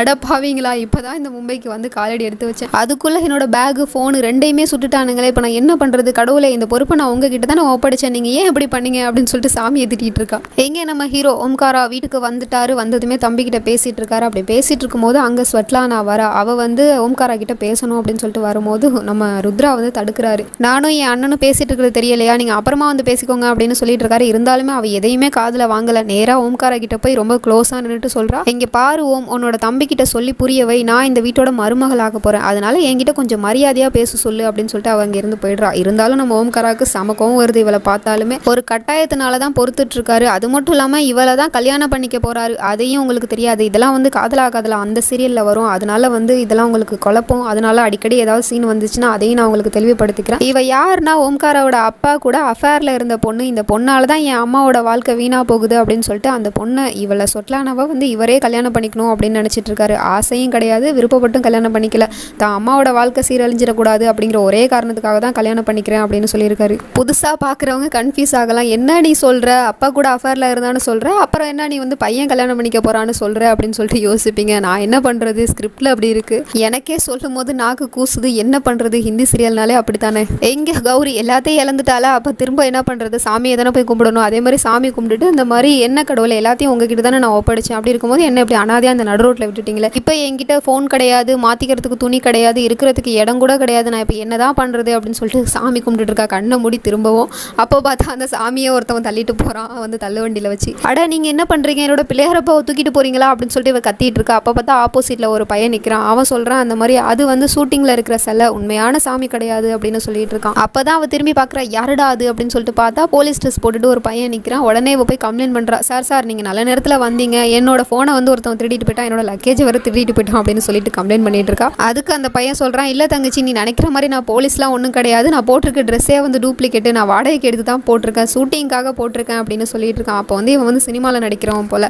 அதை பார்த்து தான் அப்போ தான் அவளுக்கு புரியுது. இருந்தாலுமே யார் தான் நம்புறது அப்படிங்கிறது ஒன்றுமே புரியலை அவளுக்கு. அப்போ அவன் கேட்குறான், சரிம்மா நீ வந்து எங்கேருந்து வந்திருக்க, யார் கூட வந்திருக்க அப்படின்னு சொல்லிட்டு கேட்கும்போது அவள் பொய் சொல்லிடுறா. அந்த மாதிரி நான் என்னோட புருஷன் கூட தான் வந்தேன் அப்படின்னு சொல்லிட்டு. புருஷன் கூடயா, ஆனால் உன் பக்கத்தில் யாருமே இல்லையே, நீ என்ன பொய் சொல்கிறியா, இங்கே பாருமா நான் வந்து உன்னை தங்கச்சின்னு தான் சொன்னேன், அப்புறம் நீ எதுக்காக பயந்துட்டு இருக்க, நீ நினைக்கிற மாதிரி எல்லாருமே இந்த மும்பையில் கெட்டவங்க இல்லைம்மா அப்படின்னு சொல்லிட்டு அவனோட அட்ரஸை சொல்லிட்டு போகிறான். உனக்கு என்ன உதவி வேணும்னாலும் சரி இந்த மும்பையில் நீ என்ன தேடி அங்கே வரலாமா, இப்போ எனக்கு ஷூட்டிங்க்கு டைம் ஆயிடுச்சு, நான் போயிட்டு வரேன் அப்படின்னு சொல்லிட்டு அவன் போய்ட்றான் அங்கேருந்து. அப்படியே அங்கே சீனை கட் பண்ணால் இங்கே இந்த சொட்லானா அங்கே இருக்கிற ஒரு வேலைக்காரியை கூப்பிட்டு இந்த மாதிரி நீ என்னோட துணியை வந்து லாண்ட்ரிக்கு போட்டிருந்தேன், அதை எடுத்துட்டு வா அப்படின்னு சொல்லும்போது அவள் வந்து நான் சிவா அண்ணனுக்கு காஃபி கொண்டு போகிறேன் அப்படின்னு சொல்லிட்டு அவன் இருந்து போயிடுறா. அதுக்கப்புறம் அங்கே இன்னொரு வேலைக்காரன் நிற்கிறான். அவங்ககிட்ட போய் சொல்கிறேன், இந்த மாதிரி என்னோட லாண்ட்ரிக்கு நான் துணி போட்டிருக்கேன், அதை எடுத்துட்டு வா அப்படின்னு சொல்லிட்டு அவனும் வந்து நான் பிங்கி ஆண்டிக்கு ஜூஸ் கொண்டு போகிறேன், நான் வந்து எடுத்துகிட்டு வர முடியாது அப்படின்னு சொல்லிட்டு அவனும் போயிடுறான். இந்த வேலைக்காரவங்களுக்குலாம் என்ன ஆச்சு, என்னை வந்து மதிக்க கூட மாட்டேங்கிறாங்களே அப்படின்னு சொல்லிட்டு திட்டிட்டு போகிறா.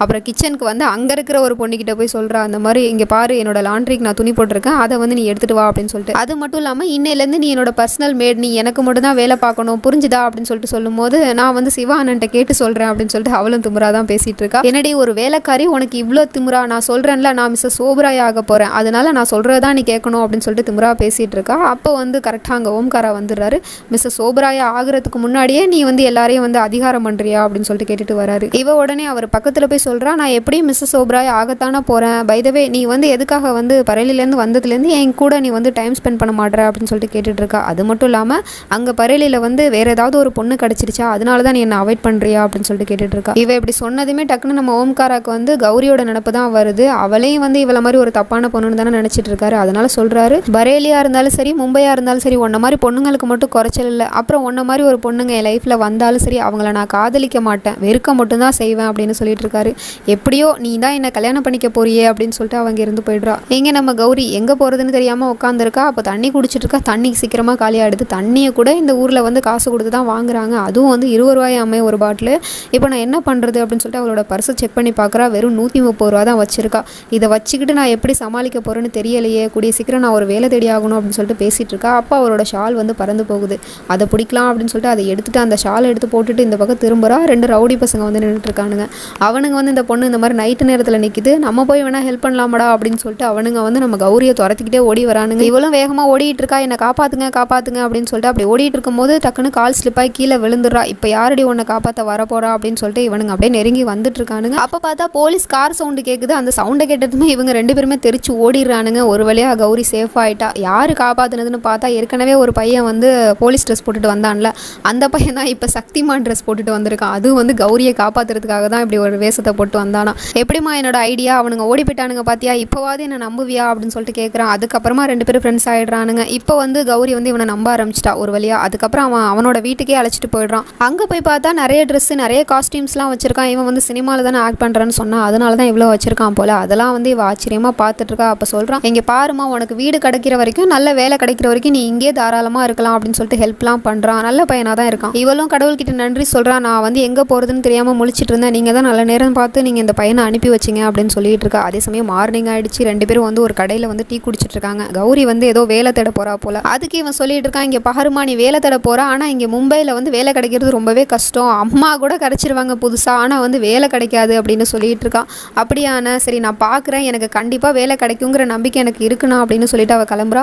அப்போ இவனோட கார்டு அதை கொடுக்குறான். அந்த மாதிரி நீ உனக்கு எந்த பிரச்சனையாக இருந்தாலும் சரி நீ எனக்கு ஃபோன் பண்ணு, நான் உடனே வந்துடுறேன் அப்படின்னு சொல்லிட்டு கார்டை கொடுத்து அனுப்புகிறான். எங்கே சொட்லா நான் ஓம்காரா ரூமுக்கே வந்து கோவமாக பேசிகிட்டு இருக்கா. இங்கே இருக்கிற வேலைக்காரவங்களுக்குலாம் என்ன திமுறா, நான் என்னோட ரூமுக்கு தான் என்னோட சாப்பாடு அனுப்பணும்னு சொன்னால் அவங்க முடியாதுன்னு சொல்கிறாங்க. அது எப்படி அவங்க சொல்லுவாங்க, நான் இந்த வீட்டோட மருமக, நான் என்ன சொல்கிறேனோ அதை தான் அவங்க கேட்கணும் அப்படின்னு சொல்லிட்டு ஆர்டராக பேசிகிட்டு இருக்கா. அதுக்கு ஓம் சொல்கிறாரு, நீ சொல்கிற மாதிரிலாம் பண்ண முடியாது, இங்கே எங்கள் வீட்டில் ஒரு கலாச்சாரம் இருக்குது, எல்லாருமே வந்து ஒன்றா உட்காந்து தான் சாப்பிடுவாங்க, தனித்தனியாக ரூமில் உட்காந்துலாம் சாப்பிட மாட்டாங்க, அதனால நீ சொல்கிற மாதிரிலாம் பண்ண முடியாதுன்னு சொல்லிட்டு இருக்காரு. அதை பற்றிலாம் எனக்கு கவலை கிடையாது, நான் உங்களோட அந்த ஸ்டூபிட் கலாச்சாரத்தெல்லாம் நான் ஃபாலோ பண்ண மாட்டேன், எனக்கு என்னோட சாப்பாடு ரூமுக்கு வரணும்னா வந்து தான் ஆகணும், புரிஞ்சுதா, அப்புறம் வந்து எனக்கு தனியாக ஒரு சர்வெண்ட் வேணும், அவங்க வந்து நான் சொல்கிறது தான் கேட்கணும், அப்புறம் இன்னொரு விஷயம் நம்மளோட கல்யாணம் கூடிய சீக்கிரத்தில் நடக்கணும் அப்படின்னு சொல்லிட்டு இந்த விஷயத்தையும் சொல்லிட்டு போயிடுறா. இவருக்கு என்ன பண்ணுறதுன்னே தெரியலை, இன்னும் இவ மருமகளாகவே ஆகலை, அதுக்குள்ளவே இவ்வளோ ஆர்டர் போட்டுட்ருக்கா, இப்படி தான் பண்ணணும் அப்படி தான் பண்ணணும் அப்படிங்கிறதெல்லாம். நம்ம ஓம் ரொம்பவே பாவம், எதுக்காக எப்படி ஒரு டெசிஷன் எடுத்தாருன்னு தெரியல.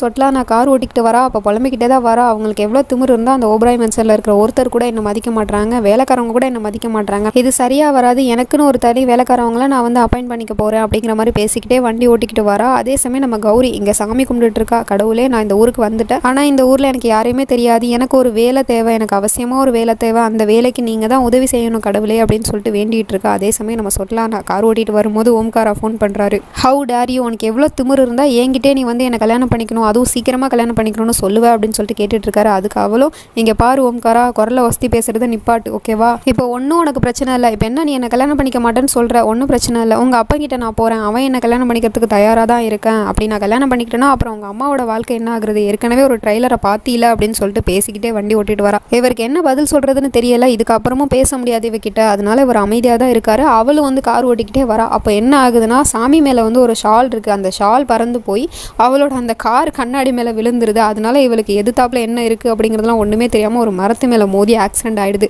அவருக்கு வந்து அங்கே ஃபோன் கட் ஆகிடுது. ஆக்சிடென்ட் ஆன உடனே இவர் என்ன நினச்சிக்கிட்டாரு, ஃபோனை கட் பண்ணிட்டா அப்படின்னு நினச்சிக்கிட்டு.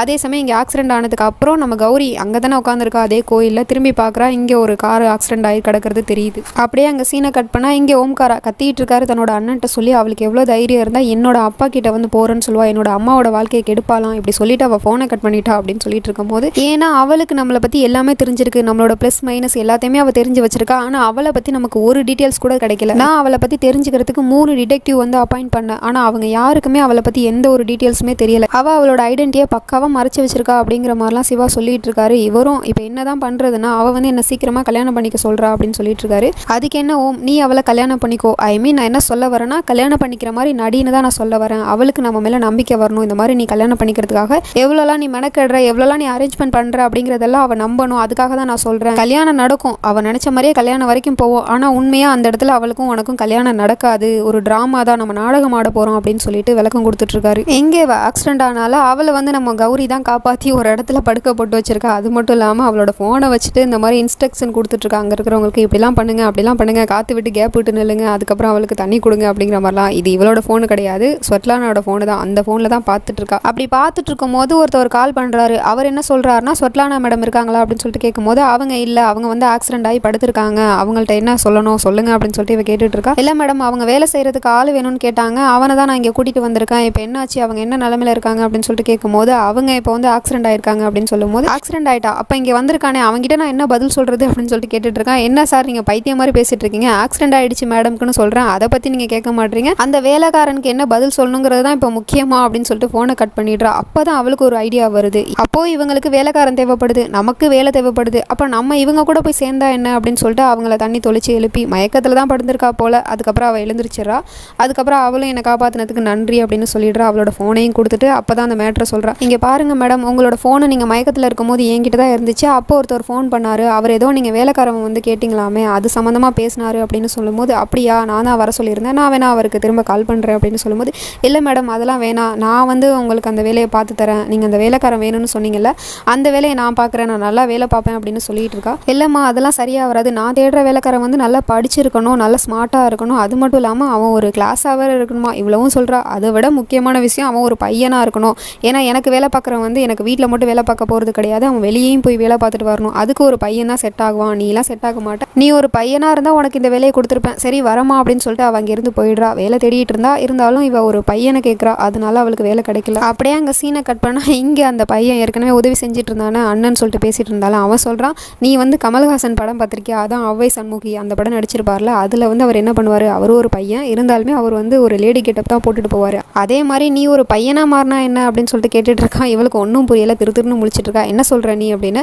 இல்லை நான் என்ன சொல்ல வரேன்னா, நீ ஒரு பையன் மாதிரி வேஷம் போட்டுட்டு போனா என்ன அப்படின்னு சொல்லிட்டு கேட்குறான். அதெல்லாம் எப்படி முடியும், நான் எப்படி பையனாக மாறுறது அப்படின்னு சொல்லிட்டு கேட்கும்போது அதுக்கு தான் நான் இருக்கனே அப்படின்னு சொல்லிட்டு இருக்கான். அப்படியே அங்கே சீனை கட் பண்ணால் இங்கே நெக்ஸ்ட் சீனில் ஸ்வெட்லானா அவளோட ரூமுக்கு வரா. அப்படி வரும்போது யாரோ ஒரு ஆள் வந்து அவளோட கழுத்தில் செயினை போட்டுட்டு போகிற மாதிரி தெரியுது. இவனை நினச்சிக்கிட்டா தேஜ் தான் வந்து இந்த மாதிரி பண்ணுறாருன்னு நினச்சிக்கிட்டா, ஆனால் அவர் இல்லை, அவர் எதிர்த்தாப்பில் அந்த பக்கம் போயிட்டு இருக்காரு. அப்போ யாரு அப்படின்னு சொல்லிட்டு திரும்பி பார்க்கும்போது நம்ம ஓம்காரா தான் நின்றுட்டு இருக்காரு. ஓம், நீயா எனக்கு இந்த செயினை கொடுத்தா, இது ரொம்ப எக்ஸ்பென்சிவ் கிஃப்டாக இருக்குது, நீ என்ன திடீர்னு எனக்கு இந்த மாதிரி கிஃப்ட் பண்ணியிருக்க, என்ன விஷயம் அப்படின்னு சொல்லிட்டு கேட்கும்போது அவர் சொல்கிறாரு, இல்லை ஸ்வெட்லானா எப்படி நான் உன்னை கல்யாணம் பண்ணிக்க தான் போகிறேன், அப்புறம் என்னோட வருங்கால பொண்டாட்டிக்கு நான் கிஃப்ட் பண்ணாமல் வேறு யார் கிஃப்ட் பண்ணுவா, அதுக்காக தான் இதெல்லாம் பண்ணுறேன் அப்படின்னு சொல்லிட்டு கொஞ்சம் க்ளோஸாக பேசிகிட்டு இருக்காரு. இதெல்லாம் எதுக்காக பண்ணுறாருன்னா, அங்கே எதிர்த்தாப்பில் இவங்க 2 பேரும் இப்படி நின்றுட்டு இருக்கிறத தேஜ் வந்து அங்கே தூரத்தில் நின்று பார்த்துட்டு இருக்காரு. அதனால தான் வேணும்னே இவர் பண்ணிட்டு இருக்காரு. இதில் கூத்து என்னன்னா, பையன் தான் இருந்தாலுமே இவ்வளோ நாளாக ஸ்வெட்லானா வந்து அவர் கூட தானே இருந்துட்டு இருந்தா, அப்படி இருக்கும்போது இப்போ பையன் கூட இவ்வளோ க்ளோஸாக இருக்காளே அப்படின்னு சொல்லிட்டு பையனை பார்த்தாலே கொஞ்சம் பொசசிவ் ஆகுது.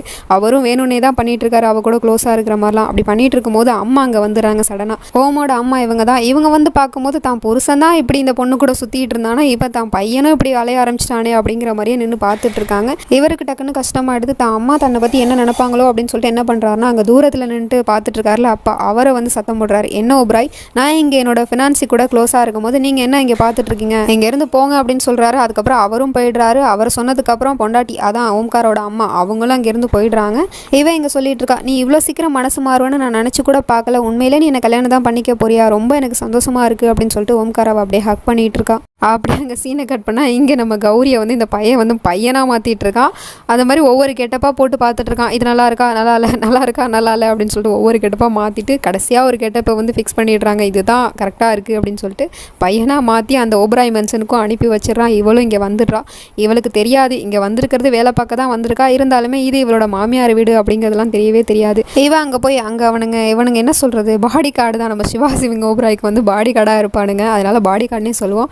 அந்த பாடி கார்ட்ஸ்கிட்ட போய் கேட்குறா, இந்த மாதிரி ஸ்வெட்லானா மேடம் இருக்காங்களா, அவங்க வந்து ஒரு சர்வெண்ட் கேட்டிருந்தாங்க, அந்த வேலைக்கு தான் நான் வந்திருக்கேன் அப்படின்னு சொன்னதும், சரி ஓகேப்பா நீ இங்கே நில்லு, நான் போய் ஸ்வெட்லானா மேடம்கிட்ட கேட்டுட்டு அதுக்கப்புறமா அவனை கூட்டிகிட்டு போகிறேன் அப்படின்னு சொல்லிட்டு அவன் போயிடுறான். அப்படியே அங்கே சீனை கட் பண்ணால் இங்கே ஸ்வெட்லானா அவள் சொல்லிட்டு இருக்கா, என்னால் இப்போவும் நம்ப முடியல நீ என்னை கல்யாணம் பண்ணிக்க போகிறேங்கிறது அப்படின்னு சொல்லிட்டு திரும்ப திரும்ப கேட்டுகிட்டே தான் இருக்கா சந்தேகமாக. அதுக்கு அவரும், நீ சந்தேகப்படுறது சரிதான், முன்னாடி நான் இந்த விஷயத்தில் வந்து ஷுவராக இல்லை உன்னை கல்யாணம் பண்ணிக்கணும்லாம் நான் நினைக்கல, ஆனால் இப்போ நல்லா யோசிச்சு பார்த்தேன், உன்னை விட ஒரு பொண்ணு எனக்கு கிடைக்க மாட்டா, அதனால் நான் கல்யாணம் பண்ணிக்கணும்னா ஒன்றை தான் பண்ணிப்பேன் அப்படிங்கிற அளவுக்கு ஸ்ட்ராங்காக பேசிகிட்டு இருக்காரு. அது மட்டும் இல்லாமல் நம்மளோட கல்யாணம் வந்து யாருக்கும் தெரியாமலாம் நடக்கக்கூடாது, ரொம்பவே கிராண்டாக நடக்கணும், ஒவ்வொரு ஃபங்க்ஷனும் அதில் வந்து நடக்கணும், ஒவ்வொரு ஃபங்க்ஷனையும் நம்ம வந்து கிராண்டாக செலிப்ரேட் பண்ணணும், இந்த கல்யாணம் வந்து எல்லாரும் பேசுகிற அளவுக்கு ரொம்ப ஆடம்பரமாக நடக்கணும், என்னோட பொண்டாட்டியை நான் வந்து மரியாதையாக என்னோட வீட்டுக்கு அழைச்சிட்டு வரணும்னு நினைக்கிறேன் அப்படின்னு சொல்கிறாரு. அதுக்காக தான் நான் சொல்கிறேன், இந்த மாதிரி இவ்வளோ ஃபங்க்ஷன்லாம் வைக்கணும்னா அதுக்கு கொஞ்சம் டைம் ஆகும், அதனால வந்து எனக்கு கொஞ்சம் டைம் கொடு உன்னை கல்யாணம் பண்ணிக்கிறதுக்கு, நான் போய் ஜோசியர்கிட்ட பேசிட்டு வரேன் அப்படின்னு சொல்லிட்டு இவ்வளோ அவளை நம்ப வைக்கிறதுக்காக சொல்லிட்டு இருக்காரு. அவளும் அதுக்கப்புறம் சரி ஓகே ஓம் நீ சொல்கிற மாதிரியே கல்யாணம் பண்ணிக்கலாம் நம்ம 2 பேரும் அப்படின்னு சொல்லிட்டு அவரை வந்து அப்படியே ஹக் பண்ணிட்டு நிற்கிறா. அப்போ இவர் மனசுக்குள்ளே சொல்லிட்டு இருக்காரு, நீ எனக்காக டைம் கொடுத்ததுக்கு ரொம்பவே நன்றியா, இந்த கொஞ்சம் டைம் போதும் உன்னை பற்றின டீட்டெயில்ஸ் எல்லாம் கலெக்ட் பண்ணுறதுக்கு அப்படின்னு சொல்லிட்டு மனசுக்குள்ளே சொல்லிட்டு இருக்காரு. அதே சமயம் அவளும் மனசுக்குள்ளே சொல்லிட்டு இருக்கா, நீ இந்த மாதிரி பேசுறதெல்லாம் கேட்கும் போது என்னால் நம்பவே முடியலை, ஏதோ ஒரு பிளான்ல தான் நீ இதெல்லாம் பண்ணிட்டு இருக்கன்னு எனக்கு தெரியுது, இருந்தாலும் உன்னால் எதுவும் பண்ண முடியாது ஓம் அப்படின்னு சொல்லிட்டு அவளும் மனசுக்குள்ளே சொல்லிட்டு இருக்கா. அப்போ அங்கே ஒரு பாடி கார்டு வந்து சொல்கிறான், நீங்கள் சர்வெண்ட் கேட்டிருந்தீங்களா மேடம், அவன் ஒரு பையன் வந்திருக்கான் அப்படின்னு சொன்னது, சரிப்போ அவனை போய் வர சொல்லு அப்படின்னு சொல்லிட்டு அனுப்பி வச்சிடறா. அதுக்கப்புறம் அவனும் வந்து உள்ளே கூட்டிகிட்டு வரான் வீட்டுக்கு.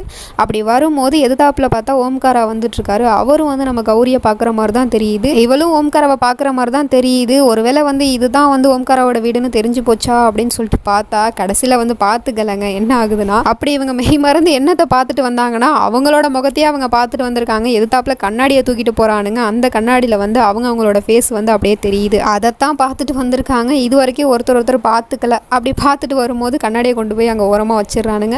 இவரும் வந்து அங்கே இருந்து போயிடுறாரு. இவ போய் அந்த கண்ணாடியை பார்த்துட்டு இப்போ தான் முத பார்க்குறா போல் பையனாக மாறினது, பரவாயில்லையே நான் பார்க்குறதுக்கு அப்படியே பையன் மாதிரியே இருக்கேன் அப்படின்னு சொல்லிட்டு அவளே ரசித்து கண்ணாடியில் பார்த்துட்டு இருக்கா. எங்கே அந்த சொட்லானா அந்த வேலைக்காரனை பார்க்குறதுக்கு வராமல் இங்கே நம்ம ஓம்காரோட அம்மா உட்காந்துருக்காங்க, அவங்கக்கிட்டே போய் பேசுகிறா, எப்படி வெக்கமே இல்லாமல் ஹாய்மான்னு சொல்கிறா. அது மட்டும் இல்லாமல் இன்னிலேருந்து நான் அவங்கள வந்து அம்மானு தான் கூப்பிட போகிறேன், மாமியார்லாம் நான் உங்களை கூப்பிட மாட்டேன், அத்தனும் கூப்பிட மாட்டேன், அப்படிலாம் கூப்பிட்டா ஏதோ சினிமாவில் வர மாமியா மறு மாதிரி நம்மளும் சண்டை போட்டுட்ருப்போம், அதனால அப்படிலாம் வேணாம், நான் அவங்கள இன்னிலேருந்து அம்மானே கூப்பிடுறேன் அப்படின்னு சொல்லிட்டு இருக்கா. இவங்களும் உனக்கு வெக்கமா இல்லடி நீ இப்படி பேசுறதுக்கு, இவ்வளோ நாளாக என் புருஷன் பின்னாடி அலைஞ்சிட்டு இருந்தா இப்போ என் புள்ள பின்னாடி அலைஞ்சிட்டு இருக்க, கொஞ்சம் கூட வெக்க இல்லாமல் இப்போ வந்து அம்மானே என்னை கூப்பிடுறிய சீ அப்படின்னு சொல்லிட்டு பேசுகிறாங்க. நான் ஒன்றும் உங்கள் புருஷன் கூட அலையலை, உங்கள் புள்ள கூட அலையலை, அவங்க 2 பேரும் தான் என் பின்னாடி அலைஞ்சிட்டு இருந்தாங்க. சரி இப்போ நீங்கள் எதுக்காக வந்து சீரியலில் வர சினிமாவில் வர மாமியார் மாதிரி பேசிகிட்டு இருக்கீங்க, என்ன ஆசீர்வாதம் பண்ணுங்கம்மா அப்படின்னு சொல்லிட்டு கீழே குனிறா. இவங்க உடனே அவளோட கையை பிடிச்சி முறுக்கிக்கிட்டு, உனக்கு எவ்வளோ திமிரு இருந்தால் என்கிட்ட ஆசீர்வாதம் வாங்குவேன், அதுவும் என் பிள்ளையை கல்யாணம் பண்ணிக்கிறதுக்கு, இவ்வளோ நாளாக என் புருஷன் பின்னாடி சுற்றிட்டு இருந்தேன், அப்போவும் நான் பொறுமையாக தான் இருந்தேன், அதுக்கப்புறம் என்னோட வீட்டுக்குள்ளே இருந்துக்கிட்டு வீட்டை விட்டு போகமாட்டேன்னு சொல்லிட்டு என்னை வந்து தொந்தரவு பண்ணிட்டு இருந்தேன், அப்போவும் நான் சும்மா தான் இருந்தேன், ஆனால் இப்போ என் பிள்ளையை நீ கல்யாணம் பண்ணிக்கணும்னு நினைக்கிறேன், அதை வந்து நான் எப்படி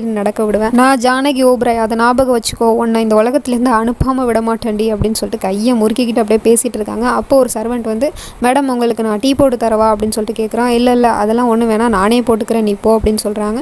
சரி மேடம் பார்த்து, அது வந்து புது கேஸ் ஸ்டவ்வாக இருக்குது, அதனால் பார்த்து நீங்கள் ஆன் பண்ணுங்க அப்படின்னு சொல்லிட்டு தான் போகிறோம். சரி ஓகே நீ போ அப்படின்னு சொல்லிட்டு அனுப்பி வச்சிடறாங்க. அதே சமயம் இங்கே சொட்லானா இங்கே வேலைக்காரவன் வந்திருந்தானே அவனை வந்து பார்க்கலாமே அப்படின்னு சொல்லிட்டு வந்து பார்க்கும்போது நம்ம கௌரி தான் நின்றுட்டுருக்கா பாய் கெட்டப்பில். பார்த்துட்டு உன்னோட பேர் என்ன அப்படிங்கிறதெல்லாம் விசாரித்து வச்சுக்கிறா. அவளும் வந்து ஒரு டூப்ளிகேட் பேரை சொல்கிறா, என்னன்னா சுல்புல் சர்மாவா அந்த பேரை சொல்கிறா. ஓ சர்மாவா, நான் உன்னை சர்மானே கூப்பிடுறேன், சரி ஓகே நீ என்னெல்லாம் படிச்சிருக்கா, உனக்கு என்னெல்லாம் வேலை தெரியும் அப்படின்னு சொல்லிட்டு கேட்கும்போது, படிப்பு என்ன மேடம் படிப்பு, நான் உங்களுக்கு எல்லா வேலையுமே பண்ணுவேன், இந்த மாதிரி நான் பாத்திரம் கழுவேன், துணி துவைப்பேன், அப்புறம் நான் உங்களோட பாத்ரூம் கூட கழுவேன் அப்படின்னு சொல்லிட்டு வீட்டு வேலை, அதுவும் பொண்ணுங்க பார்க்குற வேலையாக சொல்லிட்டு இருக்கா. அதெல்லாம் கெடுத்து இவளுக்கு ரொம்ப டென்ஷன் ஆகுது, இரிட்டேட் ஆகுது. இங்கே பாரு நீ ஒரு பையன் தானே, அப்படி இருக்கும்போது பையன் பார்க்குற வேலைலாம் நீ சொல்லாமல் வெறும் பொண்ணுங்க பார்க்குற வேலையாக சொல்லிட்டு இருக்க அப்படின்னு சொல்லிட்டு சொல்கிறா. இல்லை மேடம் நான் எல்லா வேலையும் பார்ப்பேன் அப்படின்னு சொல்லிட்டு இருக்கா. இல்லை உன்னெல்லாம் நான் நம்புற மாதிரி தெரியல, நீ இங்கேருந்து போ உனக்கு வேலை கிடையாது அப்படின்னு சொல்லிட்டு திட்டி விட்றா. இல்லை மேடம் நான் வந்து உங்களுக்கு எல்லா வேலையும் பார்த்து கொடுப்பேன், ப்ளீஸ் மேடம் என்னை வேலைக்கு சேர்த்துக்கங்க அப்படின்னு சொல்லிட்டு எவ்வளவோ கெஞ்சி பார்க்குறா. ஆனால் அவள் ஒத்துக்கிற மாதிரி தெரியல. இவள் ஆரம்பத்திலே வந்து பொண்ணுங்க பார்க்குற வேலையெல்லாம் சொல்லிட்டால, அதனால் அவளுக்கு சுத்தமாக பிடிக்கல. இங்கேருந்து போ உனக்கு வேலையெல்லாம் கிடையாது, நீ இங்கேருந்து போ அப்படின்னு சொல்லிட்டு விரட்டி விட்டுறா. அதே சமயம் இங்கே அந்த ஜானகி இருக்காங்களா, அவங்க வந்து டீ போட தானே வந்தாங்க, அவங்களே வந்து கேஸ் ஸ்டவ் ஆன் பண்ணி பார்க்குறாங்க. அவன் ஏற்கனவே சொல்லிட்டு தான் போனால் புது கேஸ் ஸ்டவ் பார்த்து ஆன் பண்ணுங்க அப்படின்னு சொல்லிட்டு அதை கவனிக்காமல் இவங்க எப்போதும் போல் டீ போட போயிருக்காங்க. டக்குன்னு அந்த அடுப்பு வந்து அப்படியே வெடிச்சிருச்சு போல். அந்த சவுண்டு கேட்டு எல்லாருமே வந்துடுறாங்க. கௌரியுமே ஓடி வந்துடுறா. வந்து பார்க்கும்போது இவங்களோட கையில் வந்து சுற்றுருக்கு, நெருப்பு சுற்றுருக்கு போல். ஆயில்மெண்ட் போட்டுட்ருக்கான் அந்த பையன், அந்த சர்வெண்ட் வந்து போட்டுட்ருக்கான். அப்போ கௌரி உடனே போய் அவள் வந்து சொல்லிட்டு இருக்கா, இல்லை இதில் ஆயில்மெண்ட்லாம் போடக்கூடாது, இதில் வந்து தண்ணி தான் ஊற்றணும், அப்போ தான் சரியாகும் அப்படின்னு சொல்லிட்டு இருக்கா. அப்போ அங்கே சொட்லானா வந்துடுறா. உன்னை தான் நான் வெளியே போக சொன்னேன்னா இன்னும் நீ இங்கே என்ன பண்ணிட்டு இருக்க அப்படின்னு சொல்லிட்டு கேட்குறா. இல்லை மேடம், அவங்க கையில் அடிபட்டிருக்கு, அந்த காயத்துக்கு நம்ம வந்து தண்ணி தான் ஊற்றணும் அப்படின்னு சொல்லிட்டு இருக்கா. உன்னோட அட்வைஸ்லாம் எங்களுக்கு தேவையில்ல, அவங்க தான் ஆயில்மெண்ட் போட்டுட்டு இருக்காங்களா, நீ இங்கேருந்து போ அப்படின்னு சொல்லிட்டு விரட்டி விட பார்க்குறா. அதே சமயம் ஓம்காரம் வந்து கேட்குறாரு, என்னாச்சுமா உங்களுக்கு அப்படின்னு சொல்லிட்டு கேட்கும்போது, இல்லைப்பா நான் வந்து டீ போடலான்னு சொல்லிட்டு கேஸ் ஸ்டவ் ஆன் பண்ணேன், அது வந்து திடீர்னு பற்றிக்கிச்சுப்பா, அதான் வந்து கையில் சுட்டுருச்சு அப்படின்னு சொல்லிட்டு பார்த்துட்டு இருக்கும்போது இவ ஒரு செகண்ட் கூட யோசிக்காமல் நம்ம கௌரி தான் அவள் என்ன பண்ணுறான்னா அங்கேருந்து தண்ணி எடுத்து ஊற்றி விட்டுறா, அதுவும் இவங்களோட கையில். அதை பார்த்தது சொட்லானா திரும்பவும் கத்துறா, இங்கே பாருடா நான் தான் உன்னை சொன்னேன்ல இங்கேருந்து போ அப்படின்னு சொல்லிட்டு, அதை விட்டுட்டு நீ என்ன பண்ணிட்டு இருக்க, தண்ணியை ஊற்றி என்னோட ட்ரெஸ் எல்லாம் வந்து நீ அழுக்கு பண்ணிட்ட, இங்கேருந்து போ ஃபஸ்ட்டு அப்படின்னு சொல்லிட்டு அவளை துரத்தி விட்டுறா. அப்புறம் நம்ம கௌரி அங்கேருந்து போயிடுறா. ஓம்காரா திரும்பி பார்க்குறாரு, ஃபேஸ் தெரியல, இது வரைக்கும் ஒருத்தர் பார்த்துக்கல. அப்புறம் நெக்ஸ்ட் சீனில் பார்த்தா அம்மா வந்து இங்கே பெட்டில் ரெஸ்ட் எடுத்துட்டு இருக்காங்க. அப்போ ஓம்காரா வந்து சொட்லானாட்ட கேட்குறாரு, இந்த மாதிரி